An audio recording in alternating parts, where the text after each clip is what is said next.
All right, hello everybody. My name's Adam White. It is time for the June 2024 Government and Legislative Affairs Update. We are doing things a little different. Hopefully this is going to work out for you. We will post these videos on YouTube and then link them back to our other social media platforms. After talking with a lot of you, YouTube is the way to go. And so we are trying to get this done a little bit different and still trying to work out some of the kinks with technology. But let's go through the quick list of what we're going to cover for you this time around, just as a preview. NTSB issuing a safety alert, the Trent Palmer case and FAA reauthorization, medicals and FAA reauthorization, and let's see, TFRs. It's that time of year again. Keep an eye out for those. And then 100 low lead transition and some of the guest editorials you may have seen in some of the local papers. And then R2206 and the continued testing of that new radar site here in the central interior of the state. So let's go ahead and jump right in and get to these. I want to make sure we get this kind of short and sweet so we can capture your attention span, but yet still give you valuable information, and so you know what the Airmen's Association is doing, advocating for you. So it's float season, and it is time to get out there and enjoy Alaska. Hopefully you're able to do that. I've been flying all day long today, and actually recording this late Monday night because I have a full day of flying again on Tuesday. So yeah, what are we doing when it comes to flying? What are we doing when it comes to float maintenance? What are we doing when it comes to float safety? There have been several accidents with some fatalities that NTSB is very concerned about, and maintenance or lack of maintenance and corrosion and inspections and all those things have come to kind of through that investigation, and the NTSB thinks that it is worthy of a safety alert. Now that is outside of the scope of a normal accident report, the final report. This is something talking about a specific safety issue, and floats are going to get their own safety alert. Now, the Alaska Airmen's Association is working with the Seaplane Pilots Association, with AOPA, the Alaska Aviation Safety Foundation, some of the float manufacturers, some of the big maintenance facilities here in the state, some of the operators in the state that do this commercially for 135 operations, and as well as some other folks that have been doing this longer than I've been alive, and by the gray in my beard you can tell that I've been around for a little while. So what is this safety alert going to talk about? What's it going to do? It's going to remind you of the things that you need to be looking at. It's going to remind you of how you should be doing inspections. It's going to remind you what you're going to be needing to do to make sure that you don't have a float that is potentially hazardous. There is some discussion within the FAA and the NTSB that maybe we need to reevaluate the actual inspection protocols. When was the last time, let me just ask, if you fly on floats, that you had an IA look at your floats? Do you have a separate logbook for your floats? Do you have a separate logbook for your propeller, but not for your floats? Why not? Are you a mechanic? Are you just a pilot, an owner-operator doing some owner-operator maintenance? Some of those lists of things like changing your own oil, changing tires, that kind of stuff. Is floats included with that? There's some discussion back and forth as to what that is really. There's some difference of opinions, let's just put it that way. This may result in some conversations with the FAA reevaluating some of those things down the road. You'll be happy to know that the Alaska Airmen's Association is part of that conversation, and we strive to be a continuing part of that conversation as we move forward. So be looking for that safety alert to come out hopefully before the end of our float season. This is going to be a nationwide safety alert, not just for us here in Alaska. So it's going to pertain to folks in Florida and Arizona and Washington State, all the other places, Minnesota, all those places that still operate on floats. Maine is another big place where floats are used, a lot of similar ways than we do here in Alaska. So this safety alert is going to be out there for everybody. It's good for the whole industry, and the NTSB, to their credit, is seeking the input from industry on that safety alert. So let's talk about FAA reauthorization. I know I've talked a lot about that here in the past few months, but it is good to know that it has been passed, it's signed, it's been enacted.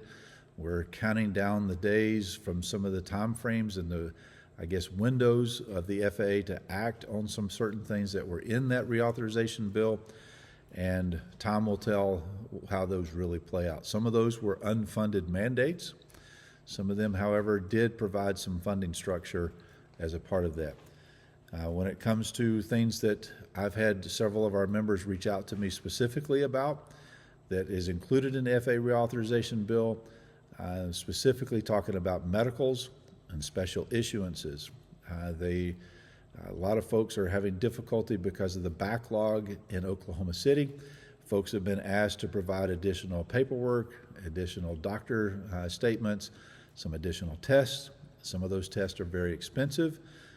They go through that process, they send it to Oklahoma City, and by the time Oklahoma City gets to that part of the stack, they come back to that applicant and say, well, you know, that test that you did that cost $4,000, we're going to need you to do that again because it's outdated and it's not current anymore. That's not the pilot's fault. That's the FAA's fault because they don't have enough personnel to work through that backlog. FAA reauthorization addresses some of that and tells the FAA that they need to fix that problem and gives them some specifics about how to do that.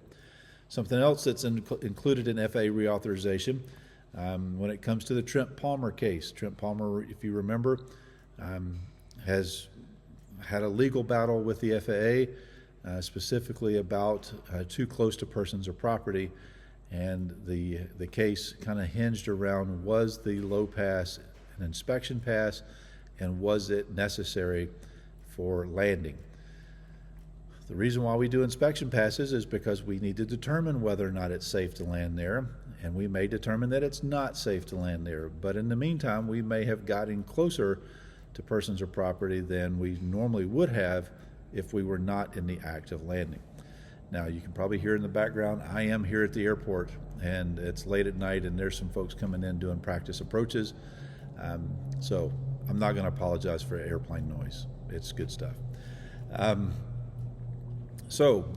Trent Palmer has lost his appeal, his latest round of appeals. If you remember, I've talked about the Airmen's Association in conjunction with EAA and AOPA wrote a Friends of the Court brief to help Trent Palmer in his case and to point out some specifics that we were concerned about, how this could set a very dangerous precedent and an unintended precedent, hopefully unintended by the FAA. Trent Palmer lost his appeal.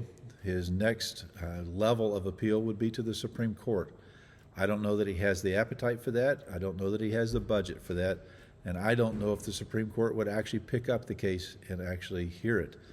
But in the meantime, the FAA Reauthorization Act did address some of our concerns about inspection passes, about doing practice approaches, and you come in and you don't actually land, but yet you get close to persons or property. So there was some uncertainty as to how that application was going to work out, and so some of that was addressed in the FAA reauthorization bill, and now time will tell how the FAA actually works through that to be in compliance with Congress's mandate. So we'll keep a close eye on that for you as we go along.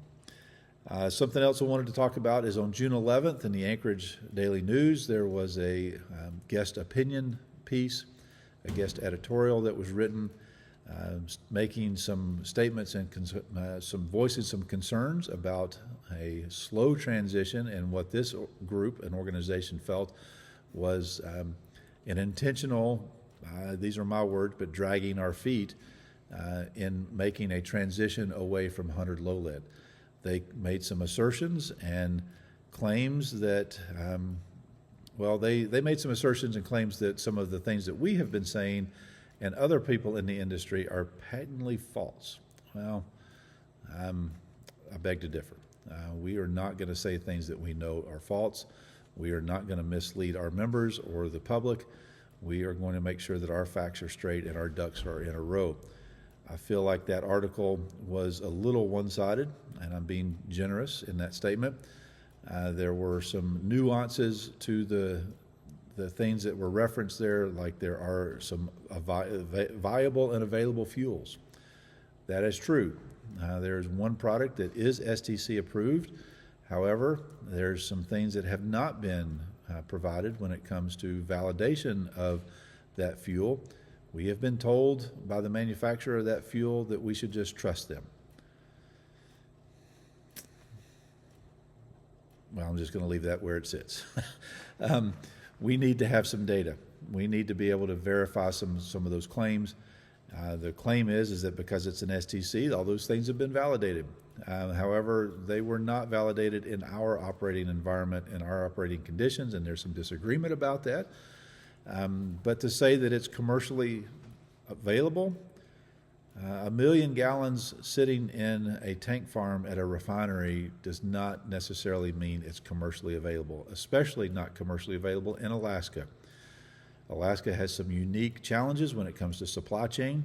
We've said this before. Everyone who lives here knows and understands we have supply chain issues in all areas of our life. Fuel distribution is one of the big supply chain concerns for us.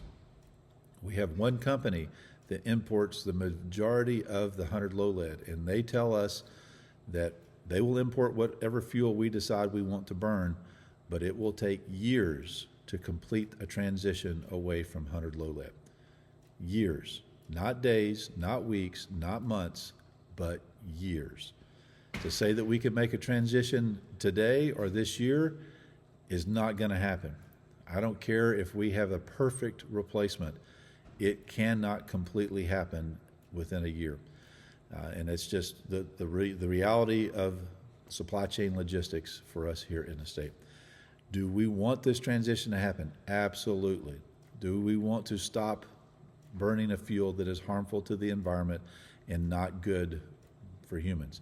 Absolutely. We want to stop that. We don't have a replacement fuel that's available for us to be able to do that with.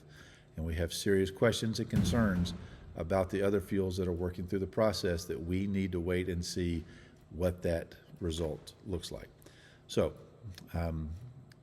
that's what's going on with that. We are working with other industry partners, specifically the Alaska Air Carriers Association, to come up with a fact sheet that talks about some of the hurdles that we still have to overcome, talks about a lot of our concerns to be able to make this transition to a viable alternative fuel when it comes to replacing lead in our fuel. Now, some of these engines and some of these airplanes have been burning car gas for decades. However, some engines simply cannot burn car gas. The claims of automotive industry's been able to figure this out. How come we can't do this in the aviation industry? It's apples and oranges, folks. Automotive engines are liquid cooled. Automotive engines rarely get over 250 degrees in the parts of the engine. Aviation engines are air cooled. I operate a Cessna 206. I have to make sure that my cylinder heads are not getting too hot. I'm constantly adjusting the cowl flaps to keep those things at around 380 degrees.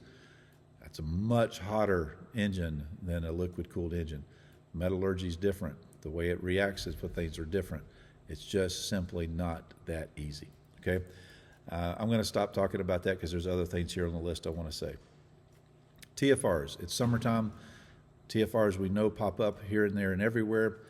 Please check with Flight Service to verify that you have the latest information about flight restrictions. If you're out flying and you see a column of smoke, what should you do? You should stay away from it.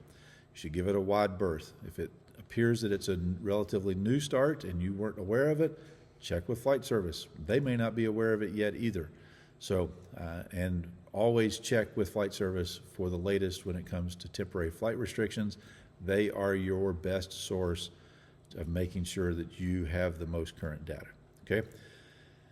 All right, one last thing I want to talk about, something that's literally in my backyard, but it affects a lot of us here in the state, and this is R2206. They're going to be doing some testing, again, different type of test, but one of the things they have to do in order to be able to finalize this project, there will be 2 Learjets flying around here in the interior. at a 45 nautical mile arc from that radar site, doing patterns and coming out, coming back in, flying directly at the radar June 18th through the 20th and June 24th through the 26th. There is a chance that those dates could shift depending on weather, but 8:30 a.m. to 1 p.m. local time, again on June 18th through the 20th and June 24th through the 26th. Be looking for NOTAMs, be looking for all of the areas of that TFR to be hot, even though it's not in the normal times for them to be doing that. They need to do this testing. Now, these Learjets could potentially impact some of the commercial traffic coming in and out of Fairbanks as they head west and downriver for their normal scheduled flights. So be aware of that. But again, 2 Learjets flying some racetrack patterns within a 45 nautical mile arc north and west of R2206 on June 18th through the 20th and June 24th through the 26th. 8:30 a.m. to 1 p.m. local time. So that's all I had on our list for us this month. Appreciate you tuning in. I appreciate the feedback, appreciate the questions, and thank you for working with us with keeping me up to date on the issues and what they mean to you, and bringing these new issues to me, because I do rely on our membership to be able to let me know what's happening. So with that, I want to remind you that you can reach out to me. My contact information is available on the Alaska Airmen's website, alaskaairmen.org. Until next month, we'll see you later and safe flying.